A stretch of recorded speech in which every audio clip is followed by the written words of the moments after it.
This is GI Insights on ReachMD. I'm Dr. Peter Buch, and today I'm joined by Dr. Yinghong Wang, who is professor in the Department of Gastroenterology, Hepatology, and Nutrition at MD Anderson Cancer Center in Houston, Texas.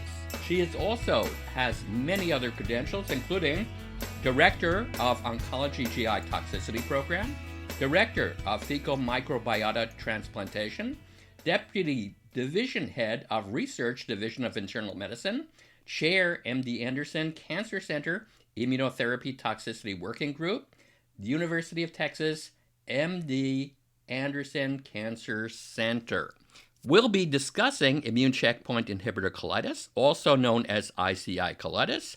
Dr. Wang and her team have achieved multiple breakthroughs in the treatment of immunotherapy-induced colitis. Dr. Wang, welcome to the program. I'm really looking forward to our discussion.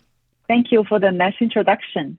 It's my great pleasure to be here to share our experience and knowledge in the field of immunotherapy colitis. Dr. Wang, let's get started. What are the typical and atypical presentations of ICI colitis? Excellent question. Usually the typical symptoms include diarrhea, rectal bleeding, mucus in the stool, abdominal pain, or fever. Atypical presentations may include some constipation complaints, anemia, fatigue, or rectal pain. So those are not the typical kind of symptoms that we hear from our patients that need to raise the flag, whether we need to have those kind of evaluations as well. And moving ahead, what is the appropriate workup when considering ICI colitis? Yes, so the initial evaluation should include the stool studies to rule out infections and then assessment for inflammatory markers. If the infection is excluded, but the inflammatory markers are positive or elevated, then endoscopic evaluation is usually strongly recommended. In patients with significant abdominal pain or fever, then a CT scan of the abdomen should also be considered to rule out complications. And tell us, in your experience, do you ever find patients who have both ICI colitis and something else going on at the same time? There could be coexisting infections such as C. diff, and the colitis is significant and causing perforations, then we do need to know, and the CT scan usually will help to clarify that condition. And you may see the perforation, you may see the intra-abdominal abscesses. Thank you. And Dr. Wang, after making the diagnosis of ICI colitis, when and how do you select appropriate therapies? Yes, the treatment selection depends on the clinical and the endoscopic severity of colitis and should be initiated very promptly. For the mild cases, usually conservative symptomatic management is sufficient and the ICI therapy can be continued. For the moderate to severe colitis, then immunosuppressive therapy is standard. Corticosteroids such as the prednisolone, and budesonide are the first line, followed by the biologic agents such as infliximab, vedolizumab, ustekinumab, tofacitinib. Response rate range from 60 to 85%, although there could be complications, especially with steroid treatments such as infections, hyperglycemia, insomnia, anxiety, etc. At MD Anderson, two novel prospective clinical trials of frontline and salvage fecal microbiota transplantation has also demonstrated about 80% efficacy without immunosuppression exposure or after failure of this treatment. For those refractory cases, they may require second or the third line biologic agents, although the efficacy tends to decrease with subsequent trials. The fecal transplant showed this 80% success even in refractory setting. So in the moderate to severe cases, the ICI therapy is usually held, but can be resumed once the colitis remission is achieved. Thank you. And I've got some follow-up questions with regard to that. How often do patients with mild ICI colitis progress to something more severe? That's an excellent question. We don't have an exact number based on our retrospective data, but we do see a small subgroup of patients, they do progress, and this progression can happen within a month, maybe with or without continuation of ICI during this time. So if patient has reported a progression of their symptoms or persistent symptoms despite they're on appropriate treatment, then we usually always intensify our evaluation strategies to make sure that we monitor them closely and appropriate treatment is going to be implemented. Thank you for that. And the next follow-up question for that, you had described the more advanced kind of therapies. How do we choose among the more advanced therapies that we would use for a patient? Because there's so many choices right now. Is there a preferential medication for ICI colitis, or is that data still being evaluated? I think the decision can be made based on multiple factors that the physician needs to take into consideration when you look at a case. For example, if the patient only has GI toxicity without other organ sites involvement, then usually vedolizumab is my top choice because it's a GI targeted immunosuppression, so I have less concerns about counteracting effect with immunotherapy and may potentially take away the benefit of immunotherapy for their cancer benefit. But for the patient who has other organ toxicity together with GI, then infliximab or ustekinumab may be my top choice because they can cover multi-organ sites to provide the benefit. So this is not something that vedolizumab can achieve. So the decision can be affected by that. The other main impacting factor is the insurance coverage. So we may be limited by what the insurance preference is, although we do a mid-appeal letter all the time if we think that one is definitely better fit for the case than the others. But otherwise, I think the efficacy is very similar based on my observation. Vedolizumab, ustekinumab. So far, that's the most experience that we have in the literature and from our group as well. Thank you for that. And the further follow-up question with regard to item number 3 that we just talked about is stool transplantation. Is that pretty much standard of care right now in refractory ICI colitis? It is not a standard care, but it is a standard care for prevention of recurrent Clostridium difficile infection, which is a common GI infection related to immunosuppressive condition, immunocompromised patients, as well as frequent antibiotic use. And the antibiotic efficacy is usually low, up to 50%, but if fecal transplant efficacy is up to 90%. So we use this idea of introducing this healthy microbiome for our immunotherapy colitis patient because of robust translational or preclinical data. And based on that, and also our experience of the prospective clinical trials on the protocol for the past 6 years or so, we have demonstrated that fecal transplant has shown a very high efficacy of 80% for this refractory immunotherapy colitis and with very favorable safety profile. Thank you very much for that response. But in follow-up to that, should fecal transplants be used in a community hospital setting outside of investigational protocols? That's the future direction that I'm aiming for, because I think based on all the existing data on the safety of fecal transplant for recurrent C. diff, even among the cancer population, which is the higher risk and vulnerable population, we have already demonstrated very good safety profile.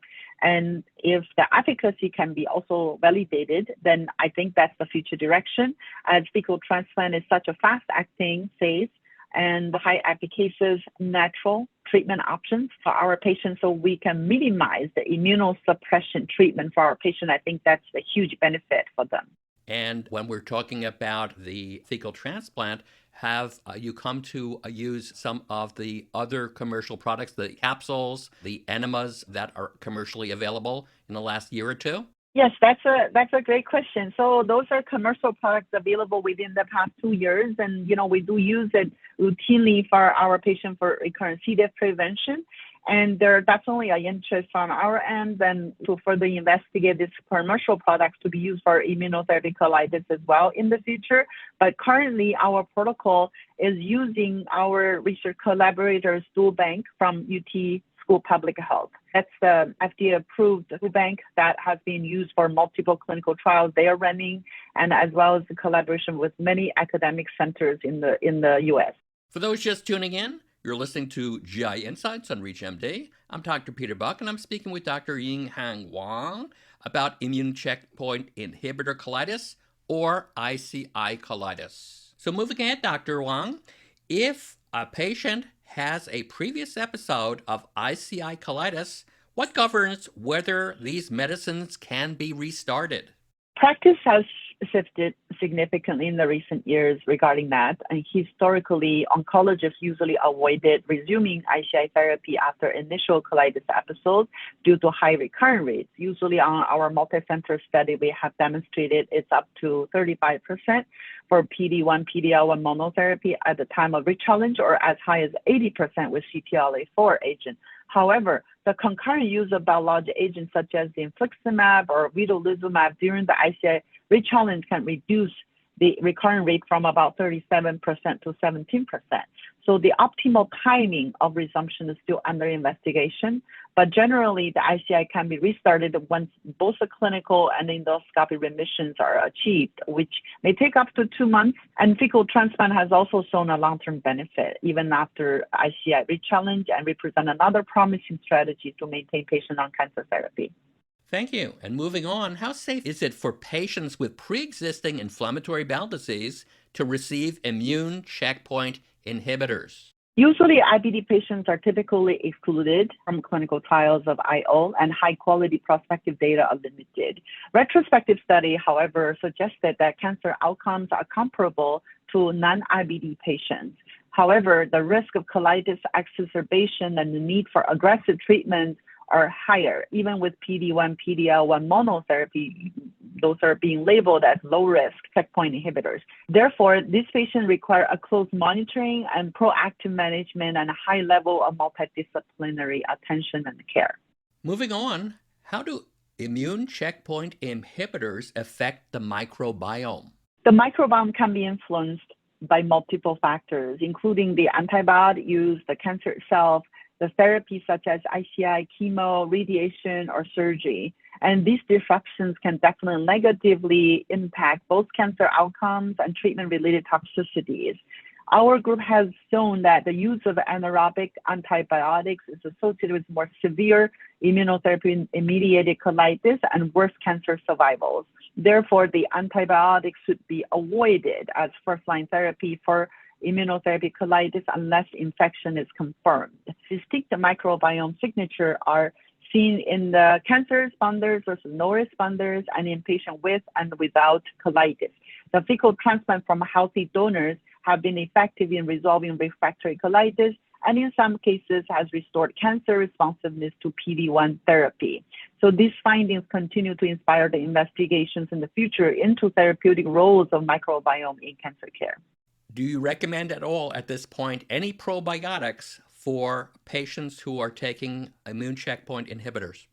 Actually, no. Based on scientific data, the over-the-counter probiotics formularies are not demonstrated to be beneficial. Instead, it may potentially cause harm to the cancer outcome among patients who is taking immune checkpoint inhibitors. Therefore, we don't routinely recommend our patients to take over-the-counter probiotics when they take the immune checkpoint inhibitor for their cancer. And in the last few moments of our conversation, Dr. Wang, do you have any final takeaways you'd like to share?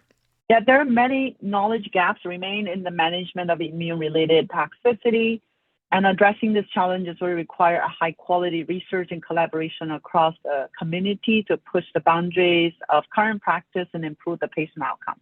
Why don't you just tell our audience the protocols that you're running and your research assistant to contact if any of the clinicians want to get patients into the protocols? Yes, we have 2 ongoing prospective clinical protocols for fecal transplant. One is for refractory immunotherapy colitis. One is as a frontline treatment of fecal transplant for immunotherapy colitis. And both of them are listed on clinicaltrial.gov. You can use the keyword and my name. You should be able to find those trials and enrollment status, and as well as the contact information. And we are currently open for enrollment. And also soon we will have another trial open that we will investigate the role of ustekinumab in treating immunotherapy colitis, which will keep it updated on the clinicaltrial.gov. I want to thank my guest, Dr. Yinghong Wang, for a comprehensive review of immune checkpoint inhibitor colitis. Dr. Wang, it was a pleasure speaking with you today. It's a pleasure. For ReachMD, I'm Dr. Peter Buch. To access this and other episodes in our series, visit GI Insights on ReachMD.com, where you can be part of the knowledge. Thanks for listening, and see you next time.